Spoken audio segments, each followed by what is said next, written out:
अस्सलामुअलैकुम वरहमतुल्लाहि वबरकातुहू। दोस्तों अभी मैं हूँ होस्कोटे में। होस्कोटा अराउंड बैंगलोर से 30 किलोमीटर दूर है।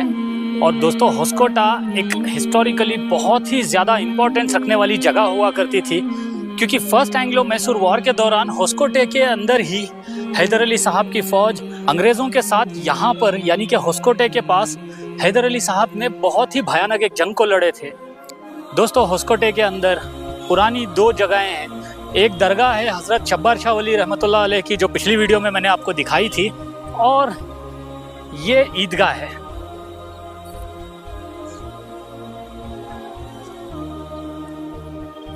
दोस्तों अगर आपको याद ही होगा तो कुछ 6-7 महीने पहले मैंने इसी ईदगाह की एक शॉर्ट्स बनाई थी। एक्चुअली उस वीडियो में मैंने इस ईदगाह की पेंटिंग को दिखाते हुए मैंने आपको इस तरफ से मैंने एक्सप्लेन किया था। हज़रत टीपू सुल्तान की शहादत के बाद जब अंग्रेज़ पूरे सल्तनत मैसूर के ऊपर कब्ज़ा किए तो उन लोगों ने सुल्तान के हर किले, मस्जिद और गुंबज़ों की पेंटिंग्स बनवाई थी। और दोस्तों अभी जो आप ये पेंटिंग को देख रहे हो, ये बैंगलोर के करीब में ही मौजूद होस्कोटे की है। और इस पेंटिंग में आप यहाँ पर क्लियरली देख सकते हो कि यहाँ पे एक ईदगाह है और इस ईदगाह के पास कुछ ब्रिटिश के लिए काम करने वाले हिंदुस्तानी सिपाही खड़े होकर बातें कर रहे हैं। और पीछे जो आप ये मैदान देख रहे हो, ये आज के दौर में एक फुल्ली डेवलप्ड सिटी है होस्कोटे की। उस पेंटिंग को जो जेम्स हंटर ने बनाई थी 1791 में, उस पेंटिंग को दिखाते हुए मैंने आपको एक्सप्लेन किया था कि ये सुल्तान के ज़माने के पहले का ईदगाह है, जो ऑलमोस्ट 250 साल या 250 साल से भी ज़्यादा पुराना हो सकता है। दोस्तों अभी जो आप स्क्रीन पर पेंटिंग देख रहे हो, इस पेंटिंग को भी जेम्स हंटर ने बनाया था 1791 के आसपास, जो कॉर्नवालिस की फ़ौज में एक पेंटर हुआ करता था अंग्रेज़ों की फ़ौज में। और जब अंग्रेज़ों की फ़ौज यहाँ पर आई थी, यानी कि कोलार को फतह करने के बाद अंग्रेज़ जब होस्कोटे के नज़दीक पहुँचे और होस्कोटे से वो लोग देवनहल्ली की तरफ गए थे, फिर बेंगलोर, तो होस्कोटे के पास जब अंग्रेज़ों की फ़ौज पहुँची और यहाँ पे इन लोगों ने कैंपिंग की थी अंग्रेज़ों ने, और साथ ही साथ जंग की प्रिपरेशंस की थी, उस दौरान यहाँ पे इस ईदगाह की पेंटिंग जेम्स हंटर ने बनाई थी। देख सकते हो पेंटिंग में भी इन छोटे मीनारों को, ये पूरे डिज़ाइंस को एग्जैक्टली उसी तरह से पेंट किया था जेम्स हंटर ने, जिस तरह से उसने देखा था।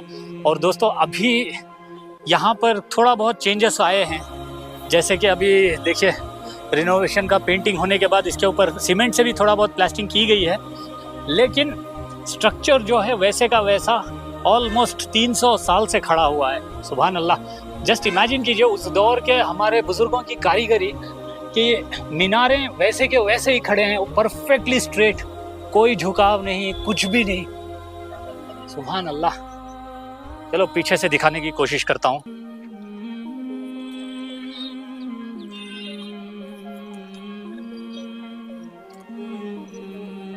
ये देखिए जी, ये है ईदगाह पीछे से।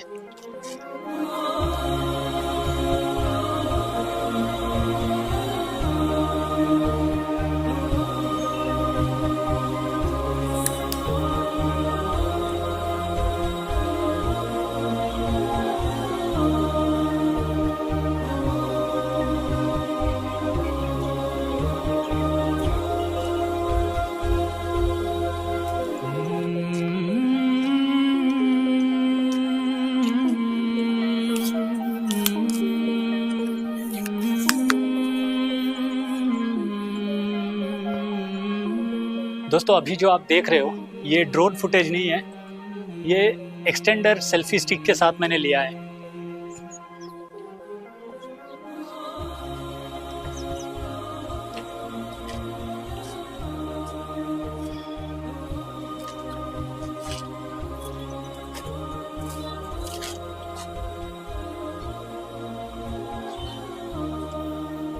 जस्ट ये कारीगरी देखो भाई।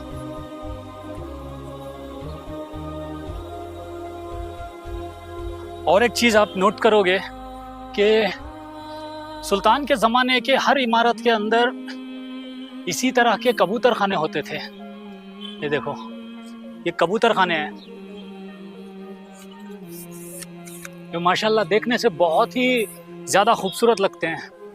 दोस्तों मीनारों को इतना खूबसूरत अंदाज में डिज़ाइन किया गया है और बनाया गया है कि वीडियो में मुझे नहीं लगता कि ये गोप्रो में इतना परफेक्टली कैप्चर हो पा रहा होगा माशाल्लाह।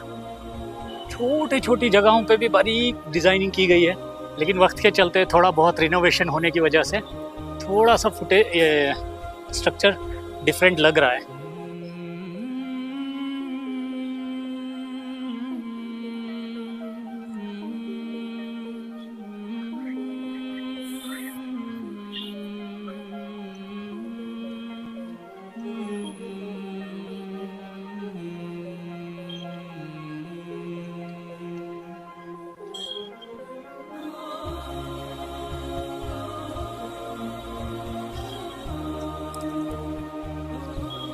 दोस्तों यहाँ पे देखिए, इस पेंटिंग में भी जो अभी मैं स्क्रीन पर दिखा रहा हूँ, देखिए इस पेंटिंग में भी ये 3 पिलर्स हैं, 3 मीनार। उन 3 मीनारों के बीच बीच में यहाँ पे 2 मीनार, वहाँ पे 2 मीनार, यानी कि टोटल 7 मीनार हैं इस ईदगाह पे। और साथ ही साथ इस पेंटिंग में आप यहाँ पे देखिए, ये कर्व आया है, ये जो आप यहाँ देख रहे हो ना कर्व, जो ईदगाह का जो फाउंडेशन की तरह ऐसे आया है, ये भी इस पेंटिंग में बनाया गया है माशाल्लाह। इतना, और दाद देनी पड़ेगी अंग्रेज़ों के उस आर्टिस्ट की जिसका नाम जेम्स हंटर था। उसने ऐसी नायाब पेंटिंग्स बनाई और जिसकी बदौलत आज हम लोग इन जगहों को पहचान पा रहे हैं और साथ ही साथ ये जान पा रहे हैं कि इन जगहों पे क्या था वगैरह। क्योंकि इस पेंटिंग के हिसाब से देखिए, इस तरफ में कुछ भी नहीं था, इस तरफ से यहाँ से सीधा पहाड़ दिखाई देते थे उस दौर में माशाल्लाह। और होस्कोटे के ईदगाह के पास में ही यहाँ पे एक मज़ार भी है, हज़रत हाजी सैयद अब्दुल रहीम शाह क़ादरी रहमतुल्लाह अलैह की। अस्सलामु अलैका या वली अल्लाह।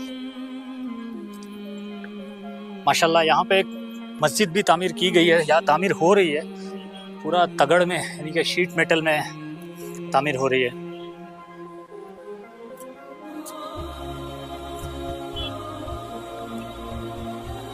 दोस्तों होस्कोटा बेंगलोर से अराउंड 30 किलोमीटर दूर है, और अगर आप लोग बेंगलोर के आसपास रहते हो और कभी भी अगर आप कोलार या फिर इस तरफ से मुलबागल की इस रोड को आप क्रॉस करते हो, तो आप होस्कोटे के अंदर आकर हज़रत शब्बार शाह वली रहमतुल्लाह अलैह की दरगाह और इस ईदगाह को देखने की कोशिश ज़रूर कीजिए। क्योंकि आप सोच सकते हो ऑलमोस्ट 250 साल पहले जब यहाँ पे कुछ नहीं हुआ करता था, जैसे कि आप वो पेंटिंग में देखिए 1791 की जेम्स हंटर की इस पेंटिंग में देखिए, यहाँ इस ईदगाह के पास कुछ भी नहीं है, लेकिन अब घर बन चुके हैं, रोड बन चुके हैं, डेवलपमेंट इम्प्रूवमेंट हो चुका है। लेकिन उस दौर में जब यहाँ पर आकर लोग नमाज़ें अदा करते होंगे रमज़ान में, बकरीद में वगैरह, तो कैसा नज़ारा होता होगा माशाल्लाह। दोस्तों उस दौर में माइक सिस्टम भी नहीं था, फिर भी जब हज़ारों लोग यहाँ पर, हज़ारों सिपाही ईद की नमाज़ें अदा करते होंगे तो क्या नज़ारा होता होगा। मतलब मैं वो चीज़ यहाँ पे सोच के ना, मेरा जहन मतलब कंफ्यूज हो गया है कि मैं क्या बताऊँ आप लोगों को। जस्ट इमेजिन करो यहाँ पे कैसे कैसे हस्तियों ने नमाज़ें अदा की होंगी। दोस्तों जो गैर मुस्लिम भाई हमारे YouTube चैनल के ऊपर वीडियो देख रहे हैं, उनके लिए मैं बता दूं कि जो ईदगाह होता है वो साल में 2 बार नमाज़ें अदा करने के लिए होता है, यानी कि रमज़ान में ईद उल फितर और बकरीद में ईद उल अज़हा। और ये देखिए जी, ये होता है मेहराब, इसको मेहराब कहते हैं। मस्जिदों में भी इसी तरह होता है और ये खाली जगह होती है, सिर्फ यहाँ पे इमाम साहब यहाँ पे नमाज अदा कराते हैं। और ये होता है मिंबर, हर मस्जिद में इसी तरह से मिंबर होते हैं, कुछ लकड़ी के बने होते हैं, कुछ पत्थर से, लेकिन मिंबर ये ज़रूर होते हैं। यहाँ पे 3 सीढ़ियाँ होती हैं, इसके ऊपर खड़े होकर इमाम साहब खुतबा देते हैं। यानी कि अब देखिए 300 साल क्या 1400 साल से एकदम इसी तरह से हर चीज़ सेम चली आ रही है। सुभान अल्लाह। मस्जिदों के डिज़ाइन बाहर से अलग हो सकते हैं, लेकिन अंदर का इंटरनल स्ट्रक्चर, अंदर जगहें, जो छोटी छोटी चीज़ें होती है, उन सारी चीज़ों को उसी तरह से बनाया जाता है जैसे रसूलुल्लाह के दौर में 1400 साल पहले बनाया जाता था। तो दोस्तों ये था जी होस्कोटे का ईदगाह। उम्मीद है आपको इस वीडियो को देखकर अच्छा ज़रूर लगा होगा, क्योंकि ये एक हिस्टोरिकल मॉन्यूमेंट है जो ऑलमोस्ट 300 साल से भी ज़्यादा पुराना है। तो दोस्तों इसी के साथ आज की वीडियो में बस इतना ही। अब मैं मिलूंगा आपसे अगली वीडियो में, तब तक के लिए अपना बहुत सारा ख्याल रखिए और मुझे और मेरे भाई को दुआओं में याद ज़रूर रखिए। अल्लाह हाफिज़।